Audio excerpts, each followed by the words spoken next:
Bienvenidos a las tertulias de Periodista Digital. Hoy contamos con la presencia de Javier Sanz. Buenas tardes. Hola, buenas tardes. Hoy viene a hablarnos de su último libro que ha hecho a cuatro manos con Guillermo Clemares, que es una obra que se llama Fuego a discreción y que se refiere a los momentos sorprendentes o curiosos de la Primera y de la Segunda Guerra Mundial. Me gustaría que nos empezaras contando cómo surgió este libro y cómo lo habéis repartido, porque una obra siempre a cuatro manos supone, a pesar de las cercanías y amistades con los otros autores, ciertas dificultades. Bueno, yo es la primera vez que me meto en un berenjenal de esto, es escribirlo entre dos. Es lo que tú dices, es muy distinto a las dos ocasiones porque, digamos, tú te lo guisas, tú te lo comes, sabes marcar los tiempos, las historias que quieres incluir, las historias que no. Pero bueno, parece que con Guillermo, en un principio, claro, un poco perdidos los dos, pero luego supimos encauzar cada uno su camino. Entonces cruzábamos las historias, por no repetirlas sobre todo, pero un poco teníamos cada uno libertad entre los dos. Y luego nos pasábamos las historias y decidíamos cuál incluir o cuál no, porque seguían el estilo que más o menos nos gustaba a los dos. Sacar un libro de guerras mundiales este año casi creo que es obligatorio, ¿no? Porque son 100 años del comienzo de la primera, 75 de la segunda, 70 años del desembarco de Normandía, o sea que la historia en sí era propio. Y este libro nació en un viaje, coincidimos en Flandes, además con motivo de visitar monumentos propios de la Primera Guerra Mundial y demás escenarios. Entonces, en aquel momento, porque Guillermo colabora en un blog que se llama La Isla Irreductible, yo tengo el de Historias de la Historia, entonces el tema lo habíamos tocado ya, pero dijimos, ¿por qué no agrupar parte de esas historias y luego incorporar nuevas historias? Entonces, más o menos es el 50% de historias que ya teníamos recopiladas y otro 50% pues, investigadas y buscadas para este momento. El libro está dividido temáticamente en dos grandes espacios, que son la Primera Guerra Mundial con una serie de historias temáticas también y la Segunda Guerra Mundial con otras tantas. Quiere decir, por tanto, que habéis introducido y seleccionado historias los dos en los dos periodos que habéis marcado, en los dos momentos bélicos. Así es. Cada uno primero las escribíamos por nuestra cuenta, porque aparte de la historia en sí, también es la forma de esa historia, no repetir determinados temas mucho, de otros dejarlos un poco de lado, y luego las cruzábamos y entre los dos era una selección de lo que ambos habíamos escrito. Pero te digo, más que nada era porque la temática, sabíamos cómo escribía el otro, porque nos llevamos siguiendo hace mucho tiempo ya, entonces sabíamos lo que había en el otro lado, pero era más que nada las historias a elegir, las que incluir y no repetir de a lo mejor mucho de un tema y dejar otro al lado. Es verdad que en teoría queríamos que saliese el 50% de Primera Guerra Mundial, pero la documentación en sí da mucho más juego, lógicamente, por toda la documentación escrita de la Segunda que de la Primera. Pero bueno, he tratado eso, de que sean historias un poco diferentes a lo que está escrito por ahí.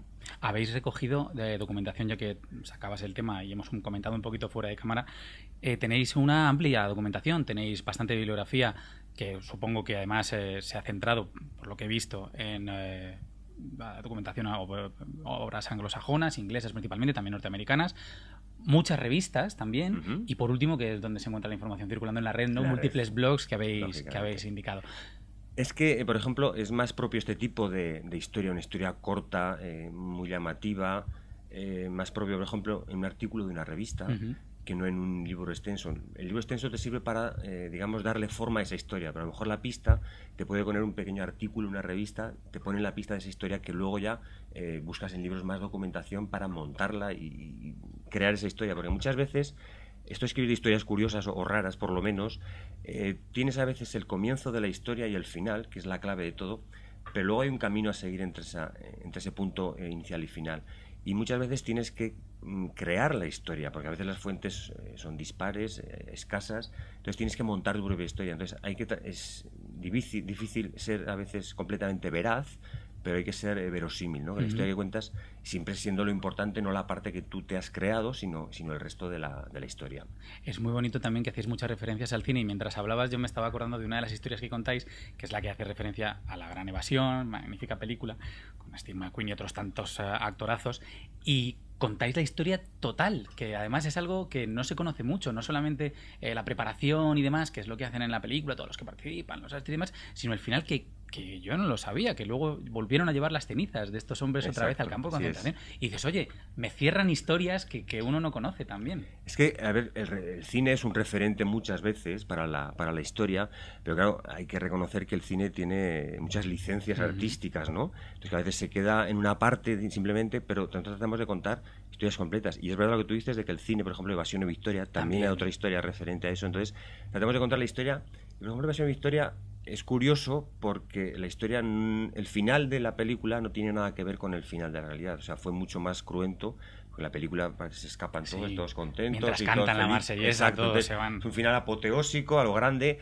La historia real es terrible. O sea, varios fueron asesinados de los que participaron en aquel partido de fútbol. Y otros tuvieron que estar escondidos hasta que el Ejército Rojo liberó Kiev. Entonces, es un referente a veces para situar la historia, una parte de la historia, pero no la historia completa a veces. Pero sí que a veces que es un referente de algún tipo de historias. Y quería preguntarte también cuáles han sido vuestros, digamos, grandes motivos a la hora de elegir cada una de las historias y cómo plasmarlas. Cuando uno las lee, son pequeñas píldoras muy atractivas, ve que son cortísimas y escuetas, cosa que se agradece mucho, aunque uno sea lector, ha sido amante de Clio y de la historia, pero mezclan como valores muy distintos que se combinan bien. La crudeza, la alegría, siempre tienen un pozo de humanidad. Bueno, primero el tipo de historia es el que Guillermo y yo llevamos ya varios años escribiendo en los blogs. Son historias cortas, muy centradas en lo que de verdad queremos contar. Nosotros, o por lo menos yo hablo por mí, no estoy preparado para un ensayo histórico con todo lo que engloba eso. Entonces me veo muy cómodo en este tipo de historias. Pero lo que tratamos es que porque la guerra siempre se relaciona con hechos como muy cruentos, lógicamente los hay, porque es una guerra, pero también tratamos de sacar esas partes más humanas, el honor en la guerra, incluso hasta el humor, ¿no? Bueno, si dicen que hasta el maestro Gila sabía sacar humor de la guerra, nosotros tratamos de sacar esas pequeñas píldoras que tú dices de que hasta en la guerra se puede encontrar un toque de humor. Pero dejamos a un lado todas esas grandes batallas, grandes personajes, grandes gestas, porque está muy escrito. Y bien, lógicamente, nosotros nos centramos en esas pequeñas historias que pasan más desapercibidas o en las que dan de verdad el carácter de una persona, de una historia pues humanitaria o el honor, ¿no? Y además mostráis también muy bien los escenarios, porque otra cosa que ocurre cuando uno va cogiendo una historia y otra, porque este es un libro, como decíamos antes, para antes de dormir o levantar, me leo un par de historias, o me leo 3, o me leo una, porque son muy agradables. Tienen diferentes extensiones, aunque todas sean muy cortas, que a veces son temáticas. Estoy pensando en el destructor, en el acorazado Potter, ¿no? Que fue un desastre. Lo peor que te puedes imaginar le ocurrió a ese barco. En la Segunda Guerra Mundial, y esa la alargáis, esa sí que la alargáis, también compartimentada, pero la vais alargando. Es que esa, por ejemplo, es un capítulo en sí y partida, o sea, en varios, o sea, es un capítulo, pero tiene varias historias pequeñas de todo lo que le fue ocurriendo a ese barco. Entonces, como queremos que las historias sean pequeñas, esa podría haber sido una historia incluida, pero a lo mejor se habría ido a 6-7 páginas. Entonces, pierde ya la realidad del libro, que son pequeñas historias. Entonces, dividir esa historia de ese barco en pequeñas historias para hacerla, pues eso, como el resto de historia. Entonces, queremos eso, que sean a veces una historia, si la tienes que, pues claro, no es soltar la píldora y ya está, no, la tienes que argumentar, la tienes por lo menos situar en el tiempo, un poco, no sé, dorarla o para que la gente se sitúe en cómo fue la historia. Entonces, pero tratamos de que sea lo más justo y preciso para centrarnos en la anécdota, en la curiosidad o en esa historia, en esa perla. Y también tocáis, que resulta muy atractivo y ahora se está empezando a hacer en algunas obras también de más calado, más profundidad histórica, que es decir, que tiene una extensión más larga, tocáis temas que son o bien políticamente incorrectos, ahora te digo, o que no se escuchan habitualmente. Las esclavas sexuales en la Segunda Guerra Mundial, las cuestiones personalísimas de las que hablaremos luego, es decir, también seleccionáis mucho los temas para que lleguen. Es que, exacto, no es solo humor, sino que hay temas terribles como las esclavas sexuales que utilizaron los japoneses, las comfort women, que además es un tema, no digamos desconocido, se sabía, pero hasta que en los años 90 una de ellas, que sufrió todo eso, no lo hizo público, era como un tema que había que ocultar ahí aparte, y aunque se supiese, no era rentable, ¿no? Pero no interesaba sacarlo a la luz, ¿no? Entonces a veces también tocamos esos temas, o por ejemplo la labor de Alfonso XIII en la Primera Guerra Mundial. Con la oficina pro cautivos, que es fantástico. Claro, que esté nominado al Nobel en 2 ocasiones, o propuesto al Nobel de la Paz en 2 ocasiones, y una de ellas cuando ya estaba la República, que él estaba exiliado en París. Entonces, no es bueno ni malo, es lo que hay. La historia, yo siempre he dicho que es un error juzgarla, primero porque estás hablando de muchos años o siglos atrás, en un contexto en el que tú no te puedes situar ni por lo que le rodea, ni por tu mentalidad que está creada en un mundo actual, en un mundo occidental. Entonces, nosotros contamos la historia, no la juzgamos. Y yo creo que juzgarla es un error. No, desde luego. Y además, las tendencias historiográficas lo que quieren normalmente es apoyar una postura, apoyar otra desde diferentes posiciones. Y aquí no hay esas posiciones. Es decir, a mí lo que me gusta de la historia es que al final, si se hace bien, la historia es una muestra, que te decía antes, de la humanidad. Y aquí tenemos pequeños, si me permites, trocitos de humanidad, Sí, seleccionados y puestos así juntos. Es que a veces, por ejemplo, bueno, hay un tema, yo digo que no existe, nadie que escriba de historia es original. Absolutamente nadie, porque todos nos basamos, fuentes ya escritas, en otros nos basamos, ¿no? Entonces, tiene que ser original o puede ser original en la forma en cómo lo cuentas y en qué marcas ese foco en lo que tú te quieres centrar, si en una gran gesta o una pequeña píldora.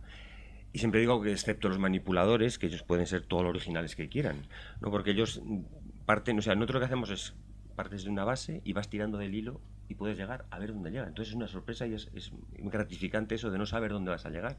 En cambio, los manipuladores al revés, ellos se fijan en un objetivo, echan marcha atrás, cogen de aquí, quitan de allá, ponen hasta que por arte de Birlibirloque el objetivo que querían cumplir lo tienen cumplido. Pero se parten de un hecho ya. Entonces nosotros vamos tirando del hilo a ver hasta dónde llegas. Es la historia apologética y aquí es todo lo contrario. La verdad es que resultan muy atractivas y más atractivas todavía son las personalísimas, es decir, las emotivas, que comentábamos antes un par. Y yo quiero que salgan aquí principalmente para que todo el mundo vea las cosas tan interesantes que hay dentro del libro. Y comentábamos dos, ¿no? Una historia de amor en la guerra y también una historia de amistad casi sin conocerse entre dos enemigos. Se convirtieron hasta casi hermanos, se llamaban ellos. Bueno, la segunda historia de la que hablas de humanidad es un bombardero británico al mando del capitán Charlie Brown. La misión era bombardear la ciudad de Bremen, de Alemania. Y después de cumplir su objetivo, bueno, recibió varios impactos de artillería. Entonces el avión, el bombardero, quedó seriamente dañado. Incluso la tripulación, alguno de ellos murió. Entonces el capitán sabía que llegarían justito a la base porque el avión se mantenía en el aire, vamos, a muy duras penas. Y el caso es que en ese momento un caza alemán se plantó en su cola y es de esos momentos en los que dices, bueno, pues hasta aquí hemos llegado, porque claro, no pueden responder ante él y piensan pues, que el caza alemán los va a derribar. Y para sorpresa de la tripulación británica, el caza se puso a su altura y miró a Charlie Brown, el piloto alemán, le hizo indicaciones con la mano, claro, él está sorprendido de que no los hubiese derribado. Entonces, al momento el caza alemán salió de allí, Charlie Brown llegó hasta la base, aterrizaron, rápidamente lo puso en conocimiento de sus oficiales. Claro, eso de decir que los alemanes habían tenido humanidad y no los habían derribado, está mal visto, ¿no? Entonces rápidamente esa historia se ocultó y se dejó aparte. Pero Charlie Brown decidió que esa historia no se podía ocultar y que él tenía que encontrar a esa persona que para él les había perdonado la vida, porque realmente había sido así. Entonces tuvo varios años y después de 44 años, a través de una asociación de estas excombatientes, consiguió contactar con esta persona, que era Franz Stigler, y en el año 1990 consiguieron reencontrarse. Entonces directamente Charlie Brown le preguntó, ¿por qué nos has perdonado la vida? Entonces el alemán Stigler les dijo que él su instructor de vuelo, era un caballero del aire, que él lo llamaba así, y les ha dicho una frase que es la que iba a marcar en la guerra todos sus movimientos, y era que para sobrevivir moralmente a una guerra hay que luchar con honor y humanidad. Y para él no existía ningún honor en derribar un bombardero que a duras penas se mantenía o en derribar, por ejemplo, a un paracaidista que había saltado del avión. Entonces esa fue su leitmotiv en la guerra y así quiso mantenerlo. Y desde aquel momento se hicieron amigos y, ya digo, se llamaban un otro hermano. Y además fallecieron en el año 2006, creo recordar, con 6 meses de diferencia nada más por un ataque al corazón además. Entonces una historia y una frase que es muy real. O sea, para sobrevivir moralmente, no sobrevivir físicamente, no, moralmente a una guerra hay que luchar con honor y humanidad. Es una historia preciosa. Me parece brutal. Como escarpias. Y la otra historia es una historia de amor. Claro, una historia de amor en medio de una guerra tiene eso aquel, ¿no? Además una historia de amor entre un británico y una alemana, que yo quería llamar en el libro haciendo un guiño a la historia de amor de mi tierra, que los amantes de Teruel. Entonces es un británico que se llamaba Horace, que se partió a Francia a luchar. Bueno, salieron él y su hermano, lo que pasa es que su hermano gemelo desapareció y ya nunca más se supo de él. Horace cayó prisionero y fue enviado a un campo de Polonia. Un campo que tiene una particularidad, es que junto a él había una cantera y los prisioneros tenían que trabajar en esta cantera durante 10 horas. Entonces, a pesar de que tenía ese trabajo, tenía la compensación, que es que el dueño de la cantera pagaba una comida adicional y les permitían que tuviesen algo que podían llamarse camas, por decirlo de alguna forma.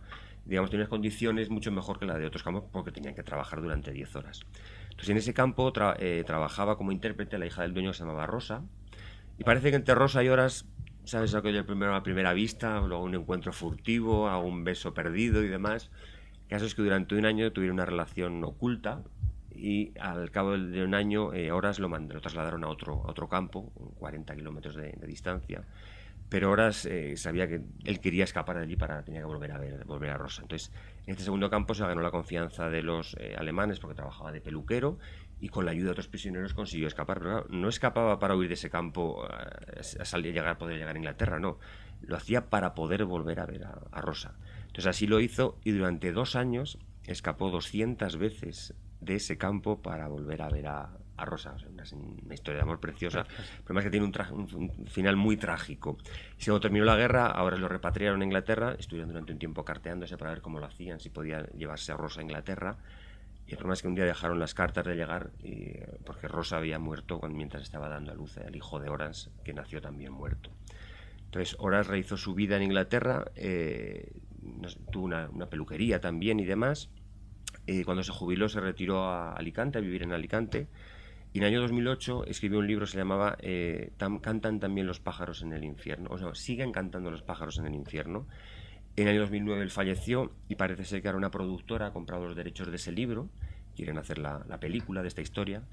Y se baraja con uno de los personajes. O sea, quieren que el protagonista Horas sea Robert Pattinson, el de Crepúsculo. Entonces, una historia de amor y una historia de humanidad en medio de una guerra siempre visten bien. Sería un nuevo largo domingo de noviazgo con otros elementos, pero desde luego de Jean-Pierre Junot muy interesante. Y para ir cerrando esta visión general, porque creo que es muy enriquecedora de la obra, tenéis algunos apartados, entre muchos temas que tratáis, que no vamos a decir aquí todos ni mucho menos, pero hay una parte que es miscelánea en ambas guerras. Y ahí uno se encuentra las cosas más peregrinas, pero ciertas, porque la realidad siempre supera la ficción, ¿no? Que son palomas con cámaras de fotografías, loros controlando, como decías, en la Torre Eiffel. Se encuentran unas cosas que son fantásticas, realmente. Claro, es que ese apartado da mucho juego.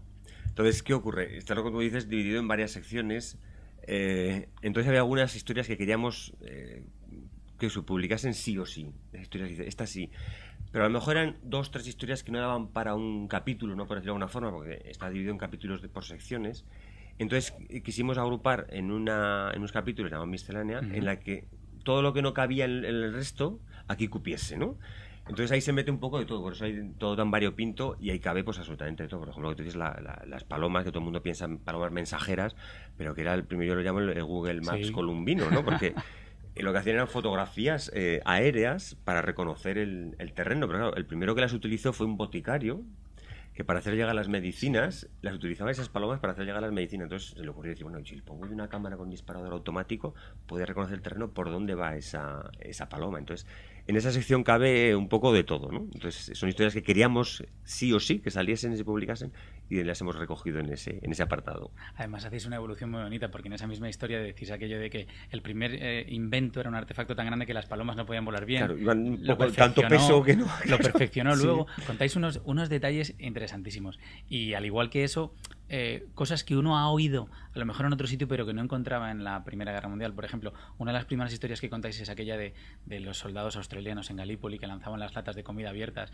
por si había ruido. A mí esto me recuerda esa famosa cosa de los pueblos que siempre se ha dicho de cuando delante del jardín y delante de la puerta poner no cristales rotos, que es muy de película norteamericana, sino vasos. Entonces si alguien entra pues se oirá. Pues es la misma idea pero en la Primera Guerra Mundial y más crudo, ¿no? Porque... Bueno, en mi pueblo son más peligrosos, por decirlo de alguna forma. Lo que hacen es en los muros ponen cristales de botellas rotas, cristales, para que la gente no salte. Entonces lo que hacían era, la Primera Guerra Mundial es algo que caracteriza por la guerra de trincheras. Obviamente hay caben muchas historias en esa tierra de nadie entre trincheras. Pues utilizan las latas de comida, que podían utilizarse para nada, entonces decidieron tirarlas en la tierra de nadie. Entonces por la noche, si se acercaba el enemigo rastreándose y demás, el movimiento, los golpes de las latas a ellos directamente les alertarían. Y además, allí en medio del barro y de todo, pues un corte con esas latas, estaban oxidadas y demás, podía producir gangrena y era una terrible. Hay una historia que me gustaría contarte, que es una leyenda que hay de las trincheras también, en la que se decía que traía mala suerte encender 3 cigarrillos con la misma cerilla. Entonces la historia es que rápidamente cuando tú enciendes una cerilla, digamos al francotirador enemigo le alertas al iluminarse y se enciende un cigarrillo. El segundo que se enciende, digamos, el francotirador apunta y el tercero que se enciende el cigarrillo es el que se lleva el disparo. Entonces luego hay otra historia paralela a esta que dice que esto es una leyenda de un empresario cerillero Claro, no le interesaba que con una misma cerilla se encendiesen 3 cigarrillos, pretendía que cada cigarrillo con una cerilla para gastar más, Para ¿no? gastar. Se cuenta eso, que puede ser realidad o puede ser una leyenda que se inventó un empresario. Pero es un tema precioso. Yo cuando leía esa historia me acordaba de que en la Guerra Civil también contaba mucho el tema de las bajas por los cigarros, porque la gente de los pueblos, como corría más aire, fumaba con el cigarro hacia adentro de la mano para que no se le consumiera y eso hacía que no les vieran los tiradores. En cambio, la gente de las ciudades fumaba con el cigarro entre los dedos porque había menos aire y a ellos sí que les veía. Los tenías localizados. Pero es que son las claves de la guerra, realmente. Uno cuando va allí, bueno, movimientos de tropa, no sé qué, a ver, que vamos a fumar un cigarro, nos estamos jugando la vida. Así es. Es decir, que cogéis los elementos clave de otra historia paralela a eso y es en la Segunda Guerra Mundial los francotiradores se convirtieron en importantes, además sobre todo en ciudades cuando tenían que entrar a limpiar ciudades casa por casa y demás. Un francotirador en lo alto, por ejemplo, la imagen esa de un campanario era terrible. Entonces, parece ser que los francotiradores se especializaban a veces no querían matar, sino herir. Entonces, cuando se acercaban del resto de soldados a ayudarles cuando eliminaban. Y otra historia que decidieron centrarse en los oficiales. Entonces, ya bien, porque fuesen a caballo, por las insignias, medallas, cualquier distinción, acababan con ellos. Pero lo que hicieron los británicos estadounidenses fue eliminar cualquier rasgo que los identificase como oficiales. Y aún así seguían matándolos. Entonces, claro, dices, si elimino todo cualquier rasgo exterior que me señale diferente al resto, ¿cómo pueden localizarme? Entonces, cuando apresaron a un francotirador alemán, le preguntaron que cómo era posible que todavía siguiesen reconociendo a los que eran oficiales. Entonces, él le dijo porque los oficiales británicos suelen llevar bigote. Entonces, a los que llevan bigote lo identificaban con oficiales y solían acertar. Desde luego son historias muy interesantes. Muchísimas gracias, Javier, por acercárnoslas. Se pueden encontrar también historias muy cercanas, como decías antes, y no quiero dejar de señalarlo, aunque tú lo has apuntado en tu blog, Historias de la Historia, que además están separadas por periodos históricos. ¿Sí?